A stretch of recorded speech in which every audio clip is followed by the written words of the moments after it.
Thanks for watching Lessons in Minutes with Jaylee. Like, share, and don't forget to subscribe. We're going to look at another book of original entry, and that is the cash book.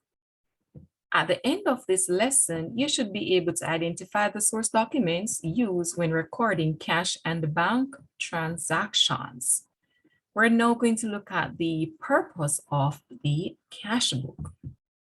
If you have been doing double entry, preparing ledger accounts, T accounts, then if it is that your transaction affects the cash account, then the entry would be placed in the cash account. And if it is that the transaction affects your bank account, the entry is placed in the bank account. And based on the effect, then of course you would be doing debiting or crediting. Now, instead of having a bank account and a cash account, the cash book eliminates that. So what is basically done in the cash book is that it is used to record your cash receipts and your cash payments. So all entries relating to your cash account and your bank account would be located in the one book. So once your cash account is affected, your bank account is affected, that is entered in the cash book. And tell you what, I know you may be asking the question, but how would I know the difference between the cash, how much money I would have in the cash account, how much money is in the bank account? No need to worry, because they're in the cash book, your cash account is located there, and you would use a cash column for that. And your bank account is located there, you would use a bank column for that. So the cash book is a book of original entry for cash and bank receipts and payments. Basically, what we're saying is that all money received and paid out is entered on the same page. And remember earlier, I said that your cash account is in the cash book and your bank account is in the cash book. Basically, they're on the same page. Okay?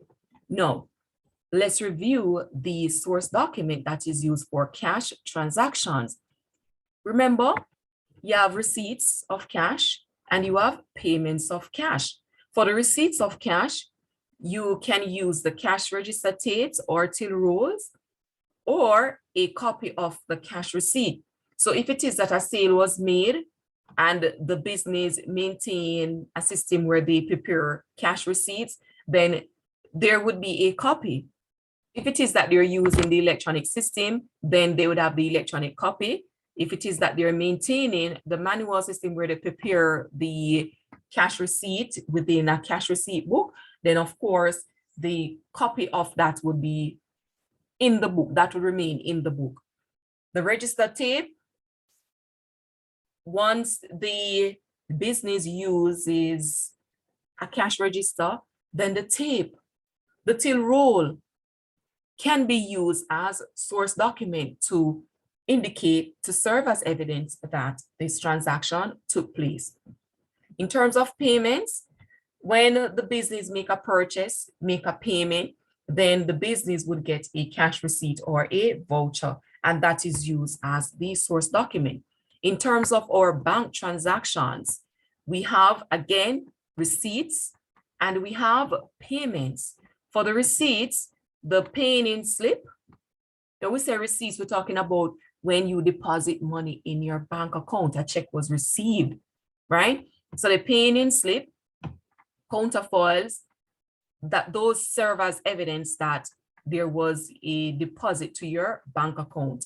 Apart from that, if it is that a payment was made to your bank account and you have not received the source document from the person that made the payment, when you get your bank statement, you will see that evidence of the payment once it was placed into the bank account. So your bank statement that is prepared by the bank, sent to the business, serve as evidence of the transaction. And it is also used in payments.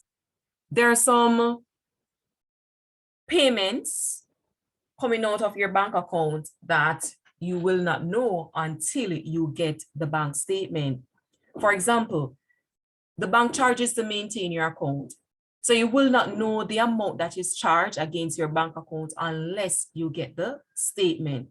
All right. So the bank statement definitely serves as a source document, evidence of a transaction of the amount that is taken from your bank account. And again, remember that is used for receipts as well, but your transaction will indicate whether there is a receipt or if there is payment. And we have the check counterfoils. The check counterfoils is also referred to as a check stub. When a check is prepared and paid out, the piece that remains in that checkbook is referred to as a check counterfoil. So that is used as evidence to indicate that a check was paid out. And definitely that is the source document. And that takes us to the end of our lesson where we looked at the source documents that are used to record cash and bank transactions. In our next session, we will look at preparing an actual cash book. Like, share, and don't forget to subscribe.